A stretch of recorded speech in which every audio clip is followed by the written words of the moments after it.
নতুন ভিডিওতে স্বাগত জানাই। আজকের ফুল হলো জবা। এই গাছের জন্য সেরা তরল সার একটি দেখাবো। এটা দিলে সমস্ত গাছে প্রচুর পরিমাণে ফুল ফুটবে, ফুলের সাইজ বড় হবে, কালার হবে সুন্দর। তো বন্ধুরা, মিক্স খাবার আমরা দিয়ে থাকি, কিন্তু এমন একটি তরল সার তৈরি করে গাছে দেওয়া যায়, এটা দিলে পরে মিক্স খাবারের থেকেও খুব তাড়াতাড়ি কাজে লাগে, গাছের গ্রোথ ভালো থাকে, প্রচুর পরিমাণে ফুল ফুটে গরমের সিজনে। তো দেখুন আমার গাছগুলো এই খাবার দিয়ে অনেকটাই বদলে গেছে, ফুলের সাইজ ভালো হচ্ছে, কালারও একদম দারুণ আসতেছে। খাবারটি তৈরির জন্য এই উপাদান লাগবে। এটা হলো সর্ষের খোল, মাস্টার্ড কেক। বাজারে 30 থেকে 40 টাকা প্রতি কেজি ধরে পেয়ে যাবেন। তো এটা জবা গাছের জন্য অত্যন্ত ভালো খাবার। শুকনো গুঁড়ো করে দিতে পারেন, আবার তরল সার তৈরি করেও দেওয়া যায়। তো দেখুন, এটাকে ব্যবহার করব তরল সার বানানোর জন্য। আমি এখানে 100 গ্রাম পরিমাণে এই সর্ষের খোল নিয়ে নিলাম। এরপর এখানে 2 লিটার নর্মাল জল দিয়ে এই তরল সারটিকে তৈরি করে নেব। সর্ষের খোল দিয়ে তরল সার তৈরি করতে হলে এই সর্ষের খোলগুলোকে জলের মধ্যে পচাতে হবে। তো এর জন্য 4 থেকে 5 দিন আমাদের অপেক্ষা করতে হবে। এটা হলো 3 দিন পর। 3 দিন পর আবারও আমি এখানে কিছু খাবার মেশাবো, যেগুলো জবা গাছের দ্রুত গ্রোথ আনবে, প্রচুর পরিমাণে কুড়ি আসবে, ফুল ফুটবে প্রচুর। এটা হলো ডিএপি।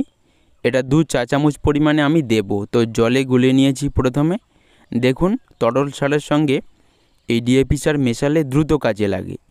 দ্বিতীয়ত, ম্যাগনেসিয়াম সালফেট। জবা গাছে ম্যাগনেসিয়ামের ঘাটতি পূরণের জন্য এই ম্যাগনেসিয়াম সালফেট আমি মিশিয়ে নিলাম 2 চা চামচ। তো একই পরিমাণে আমি এখানে এমওপি, মিউরেট অফ পটাশও মেশাবো। সর্ষের খোল পচানো জলে এই রাসায়নিক খাবারগুলো দিয়ে আমি আরও নর্মাল জল এখানে 2 লিটার মিশিয়েছি। তো এটাকে তৈরি করতে হলে আরও পচাতে হবে। তো এই জন্য আমি আরও কয়েকদিন অপেক্ষা করলাম। প্রায় 7 দিন পর দেখুন রং বদলে গিয়েছে, একদম ভালো খাবার তৈরি হয়েছে। এখন গাছে দিলে কোনো ক্ষতি হবে না। তবে এই খাবারটি সরাসরি গাছে প্রয়োগ করা যাবে না।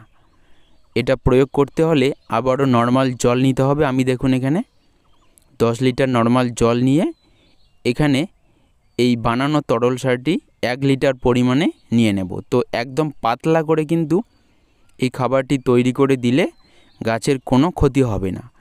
তো দেখুন বন্ধুরা, খাবারটি তৈরি হয়ে গেল। এখন এই খাবারটি মাসে যদি 2 বার দেওয়া যায়, আপনাদের গাছের গ্রোথ দেখার মতো হবে। তো আমি কিন্তু এই খাবারটি এখন দিয়ে যাচ্ছি আমার গাছগুলোতে। জৈব যে শুকনো খাবারগুলো দিয়ে থাকি, সেটা দিয়ে যাবেন মাসে 1 বার করে, এবং এই তরল সারটি রাসায়নিক মিশ্রিত এই সর্ষের খোল পচানো তরল সারটি মাসে এটাও 2 বার দিয়ে যাবেন।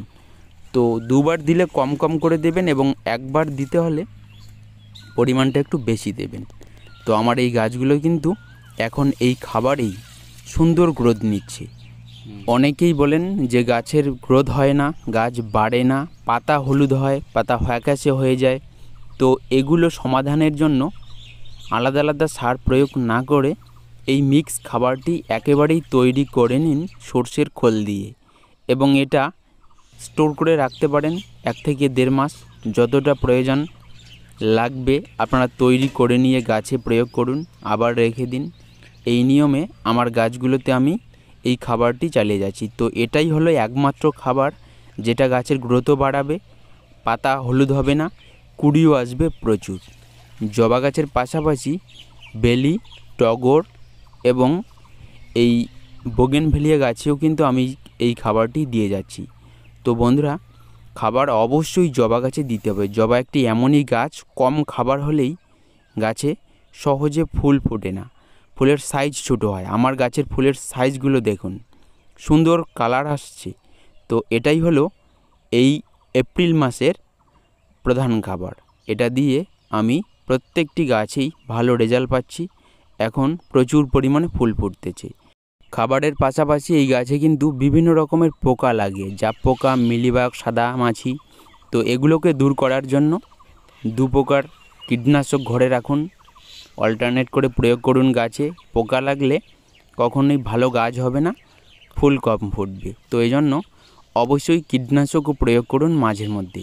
জবা গাছকে রোদ্রে রাখবেন এবং মাসে একবার করে অবশ্যই মিক্স জৈব খাবার গাছের গোড়ায় দিয়ে যাবেন। এই তরল সারটিও মাসে একবার করে দিতে পারলে সব থেকে ভালো হবে, নজর কাড়া জবা হবে।